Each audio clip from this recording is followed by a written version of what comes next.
I would like to ask Martin Taylor to introduce the winner of this award for 2021. Thank you very much, Joanna. Good afternoon, everyone. I'm Martin Taylor, a member of the CBR Canada Board, and it's my privilege and pleasure to offer these brief remarks to recognise my colleague, Bud Hall, the recipient of the CBR Leadership Award, is unanimously supported by our board. There are few scholars who can legitimately claim to be true pioneers in their field. Individuals who, through their research and teaching, have laid the ground and opened pathways for others to follow, and as a result have had a local, national and global impact on the academy and the community. Bud Hall is in that very select category. When community engaged scholarship was still in its relative infancy on many campuses across Canada, he was in the forefront as an advocate for and an exemplar of engaged scholarship.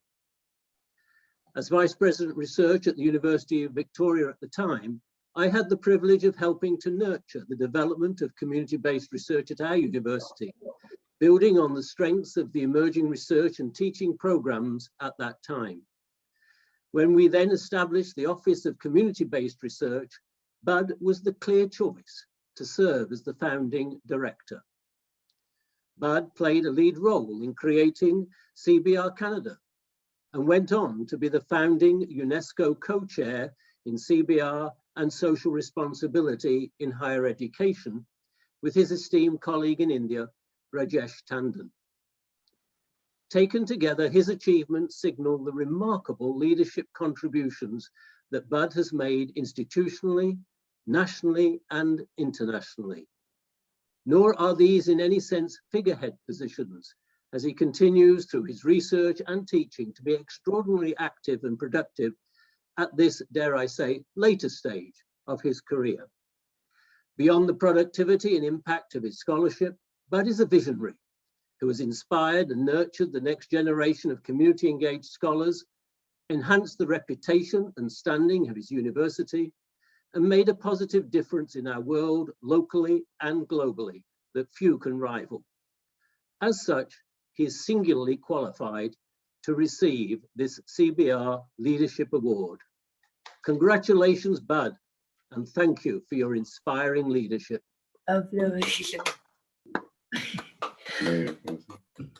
Way to go, Bud.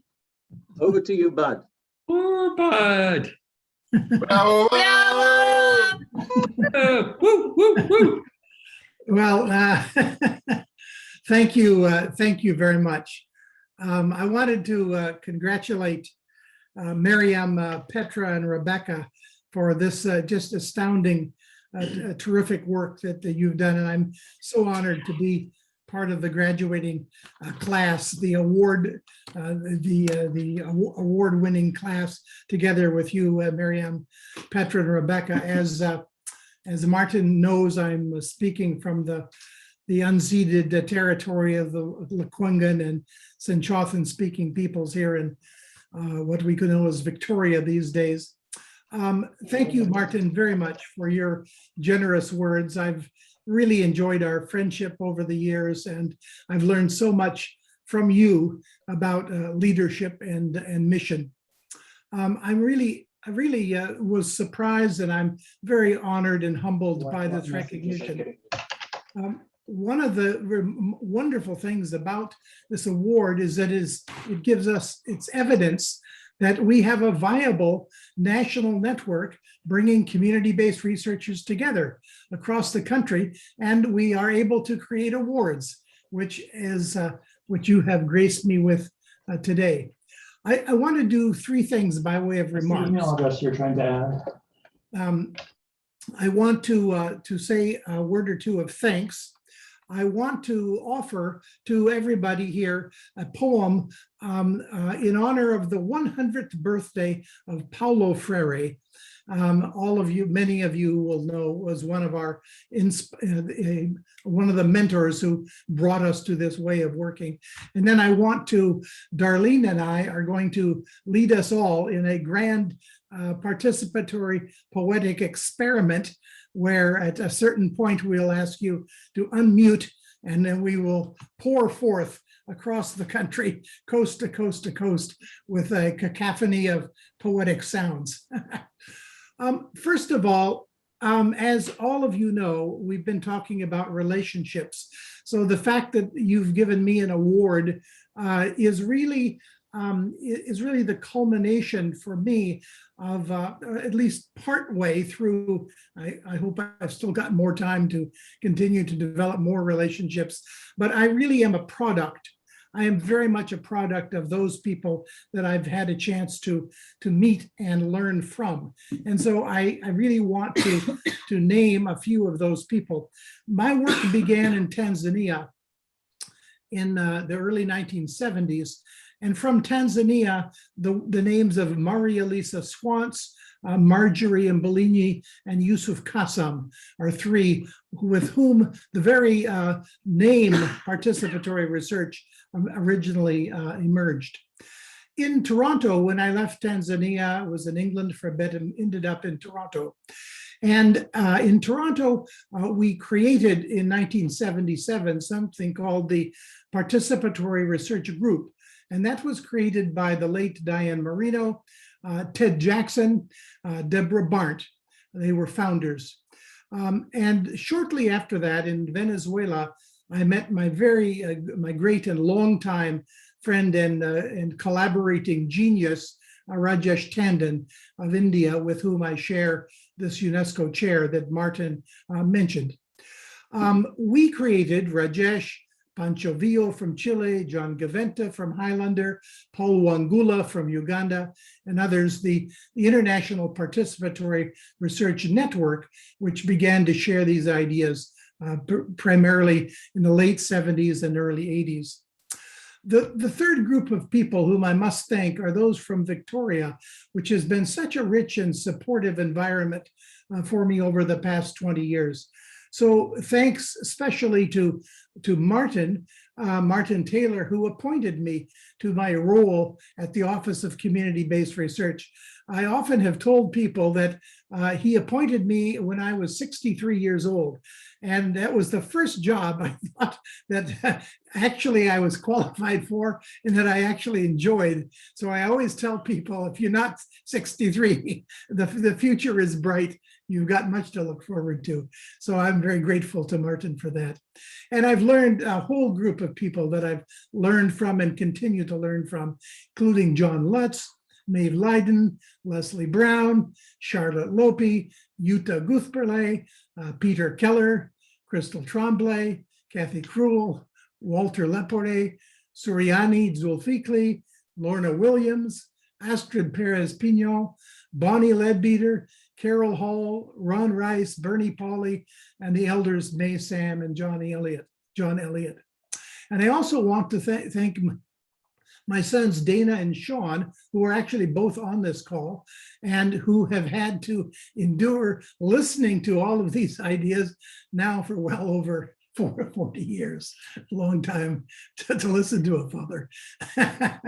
And finally, let me share my profound gratitude to my wife and partner, Darlene Clover, who is a community-based researcher of astonishing creativity and skill. Having a brilliant scholar in one's house is such an advantage. So happy birthday, Paulo Freire, the Brazilian who many of us have been inspired by, would have been 100 years this year in 2021. I was fortunate to meet him when he was 50 during my Tanzania years, and I thought he should be with us today to celebrate Canada Research, CBR Canada with us today. So I'm offering to all of us a poem which was written on the occasion of his 70th birthday party in New York City. And it's called Surf on Paulinho. I mean, picture this. 600 streetwise American and Canadian activists assembled in the conference hall of the New School of Social Research in New York City, where in 1932, the first North American meeting of the Workers' Education Association was held. A birthday conference for Paulo Freire, the most influential educational thinker of the 20th century.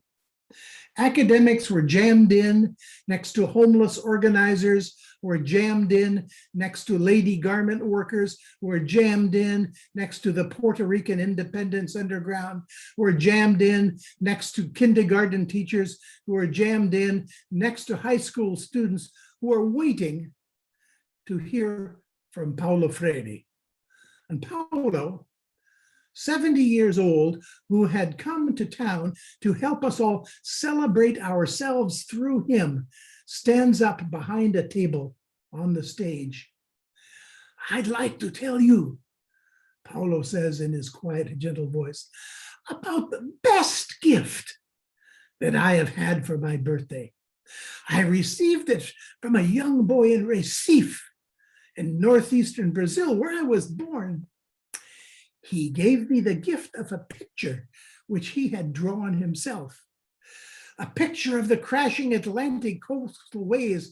And in that picture was a man riding on what I think is called a surfboard. And on top of the board, riding the waves, was an old man with a white beard and glasses. That old man was me. It was a picture of me. And my young friend had written words beneath this picture in his own handwriting. He told me, "Surf on, Paulinho.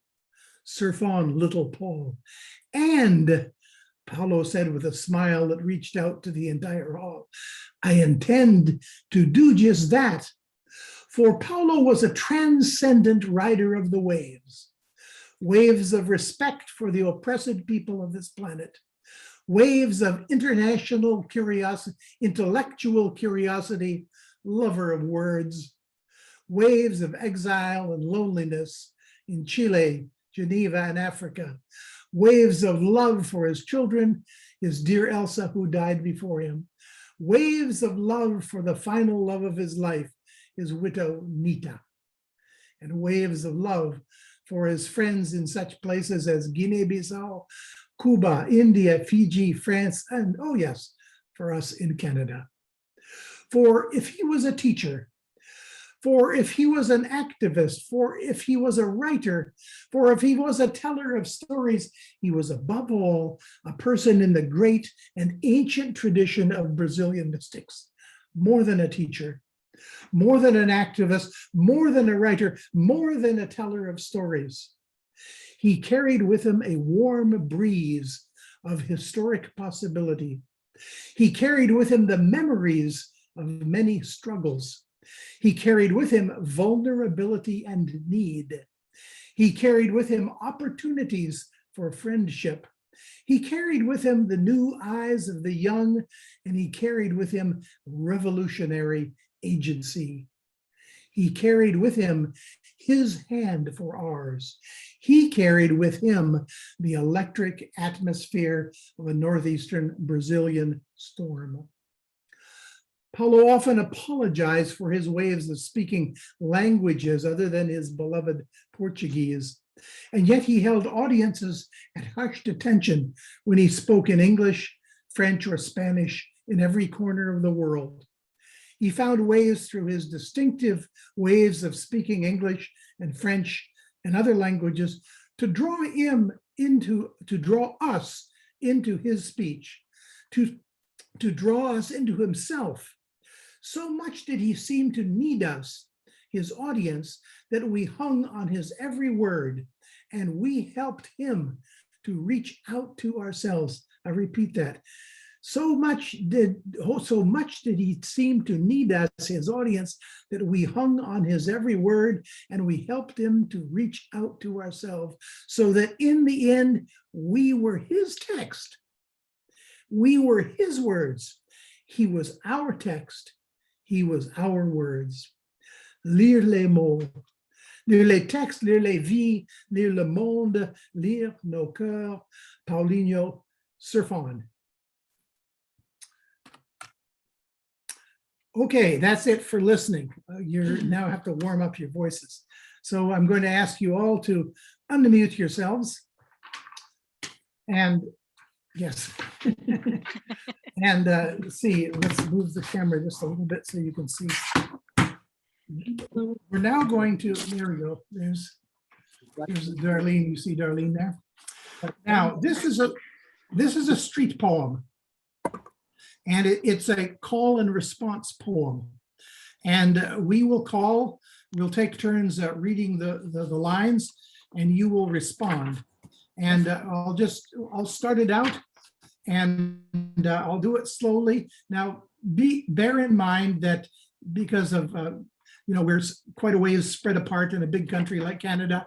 We've got people in Germany and all over the world here. So the timing will be, the voices will come in slightly unevenly, but don't worry about that. The important thing is that your voice, each one of your voices is there. So this type of poem you will have heard a lot in marches, all the different marches which many of you have been on over your life. This is one of the kinds of street poetry that is associated with all of our movements. So I'm going to start it out, and it goes like this. I will say, for example, I say knowledge, you say power, and then I say knowledge. Power. No. Try it again. We'll try it again. The practice makes perfect. Just think we got about 70, 80, 90 people here. Okay. I say knowledge, you say power. Knowledge. Power. Knowledge. Power. I say participatory, you say research. Participatory. Research. I say justice, you say now. Justice. Now. Justice. Now. I say change, you say the world. Change. The world. Change. The world. I say indigenous, you say resilience. Indigenous. Resilient. Indigenous. Resilient. Trying to send it to you.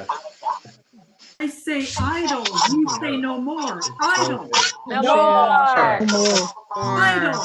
No more. Sorry, what's going on? I say we are, Did the Zoom you link say not a work? movement. We are. A movement. We are. A movement.